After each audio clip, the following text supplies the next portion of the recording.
Halo, selamat datang di channel Dok Hazelnut. Pernah gak sih kalian nih udah selesai seduh ya, tapi waktu kalian cicipin kopinya,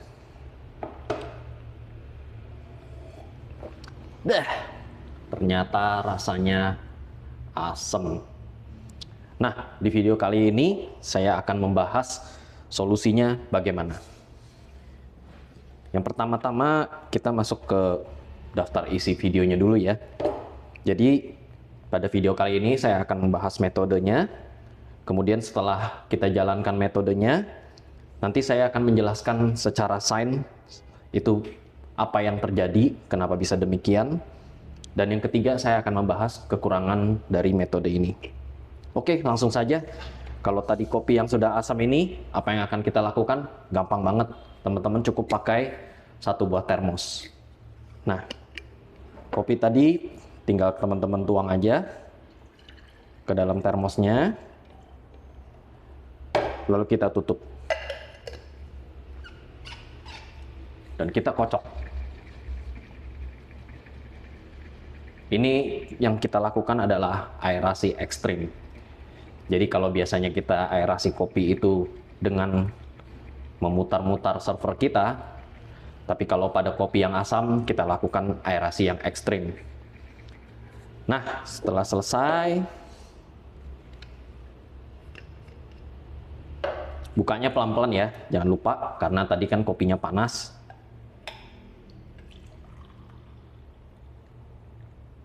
Nah, ini kopinya jadi berbuih, seperti ada kremanya sedikit pada kopi espresso. Dan ini kalau kita minum,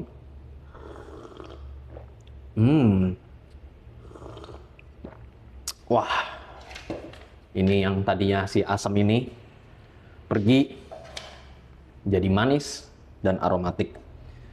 Oke, untuk metode gitu aja, caranya gampang banget.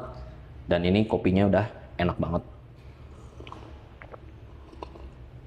Tapi teman-teman mesti tahu, kalau cowok keren itu kan dia harus bisa kelihatan pinter. Biarpun pinternya dikit aja, harus kelihatan pinter.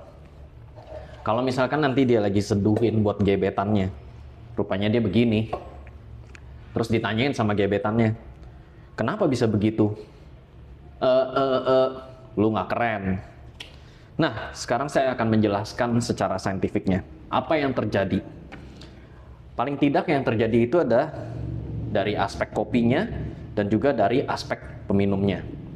Dari aspek kopi sendiri, itu terjadi proses termodinamis. Jadi teman-teman waktu melakukan kocokan di dalam termos itu suhu akan diturunkan secara lebih cepat. Nah, suhu yang diturunkan secara lebih cepat ini nanti akan mempengaruhi dari segi aspek peminumnya juga. Itu yang pertama terjadi. Kemudian juga ada aspek kedua, yaitu adanya kandungan melanoidin di dalam kopi. Nah, sebenarnya melanoidin ini selalu ada di dalam kopi karena ini merupakan hasil dari Maillard reaction waktu kopi itu di roasting. Nah, melanoidin ini dia fungsinya apa waktu kita melakukan kocokan tadi? Fungsinya adalah dia itu berfungsi sebagai penstabil.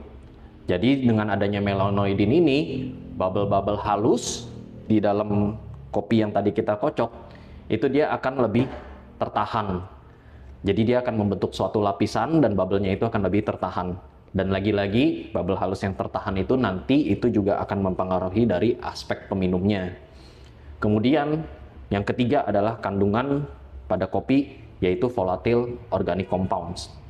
Atau biasa kalau teman-teman nanti cari di Google, ini biasa disingkat sebagai VOC. Nah, kopi itu adalah suatu minuman yang kompleks banget.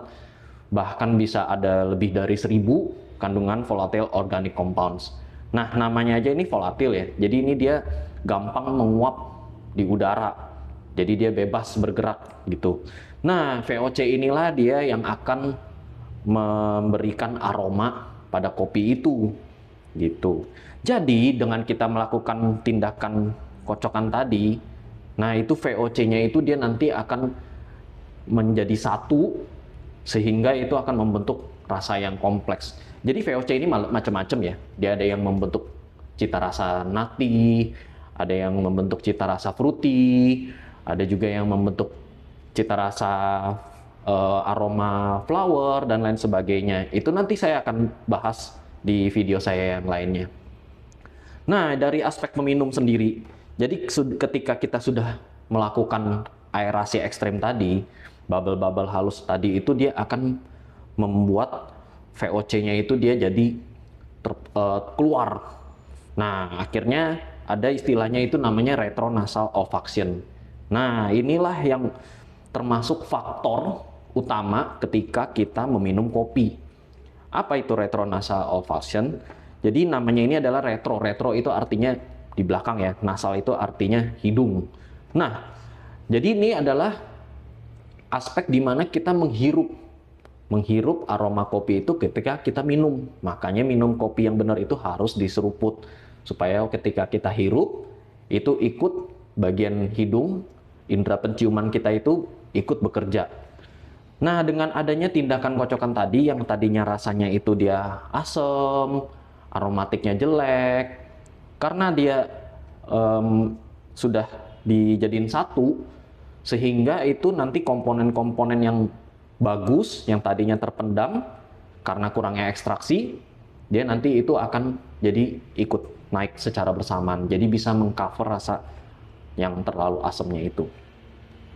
Kemudian aspek yang kedua dari kita sebagai peminum itu ada namanya TRPM 5 channel. Nah, TRPM 5 channel ini apa sih? TRPM 5 channel ini adalah channel perasa di lidah kita. Nah, pada TRPM channel ini dia itu bekerja optimal pada suhu yang tidak terlalu tinggi. Memang dia itu akan dirangsang dengan adanya penambahan suhu, tapi dia itu optimal bekerja di sekitar suhu 35 derajat saja. Jadi dengan tindakan kita melakukan shaking tadi kopinya, nah itu dia akan menurunkan suhu secara cepat. Jadi tadinya kopi yang terlalu panas, indera rasa manis kita itu tidak bisa mengecapnya. Nah, nanti dia dengan penurunan suhu sehingga dia mencapai suhu yang optimal untuk dirasakan manisnya lebih kerasa, itu nanti dia jadi persepsi kita akan naik. Jadi dengan kita melakukan ini ya, ini bukan sekedar persepsi. Memang ada persepsi, namanya kita mencium aroma itu persepsi, namanya kita merasakan manis itu persepsi, tapi di balik bagaimana otak kita menghasilkan persepsi itu ada sainsnya. Nah, ini teman-teman harus bisa menjelaskan, apalagi kalau misalkan lagi seduhin buat gebetannya tadi, atau misalkan teman-teman itu barista rumahan yang tiba-tiba datang pendekar, lu ngapain gitu kan? Nah, teman-teman nggak bisa jelasin, nggak keren. Nah, sekarang kita masuk kekurangan dari metode ini. Jadi, metode ini kan sebenarnya tujuannya untuk quick fix ya, untuk perbaikan cepat, supaya teman-teman itu nggak buang-buang kopi, apalagi udah selesai seduh itu ternyata kopi terakhir yang teman-teman punya, dosis terakhir, yang kopi-kopi lainnya itu masih resting, teman-teman nggak bisa ya, itu terpaksa kita melakukan quick fix ini. Nah, kekurangan dari metode ini adalah kalau misalkan teman-teman seduh kopi-kopi mewah seperti ini. Ini La Esperanza Geisha. Ya, ini Cup of Excellence nomor 1 Nicaragua, atau teman-teman seduh kopi seperti ini. Ini dari Cup of Excellence juga, nomor 3 Costa Rica tahun ini. Nah, ini kan kopi-kopi Geisha ini, yang kopi-kopi elegance, itu mereka ada layeringnya. Acidity-nya juga mewah.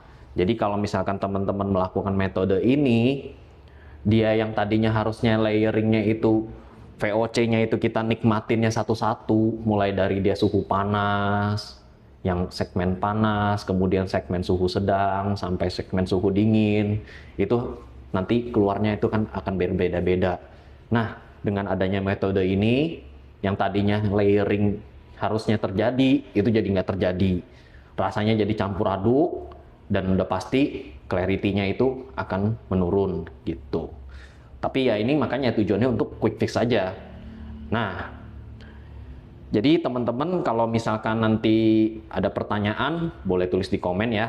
Dan juga teman-teman kalau misalkan suka sama channel saya, jadi di channel ini saya akan membuat berbeda daripada channel kopi-kopi lainnya. Dimana channel yang lain mungkin banyak membahas jir-jir gitu ya. Nah, di channel saya meskipun saya bahas JIR, tapi saya akan bedah lebih dalam. Jadi, jangan lupa subscribe. Thank you.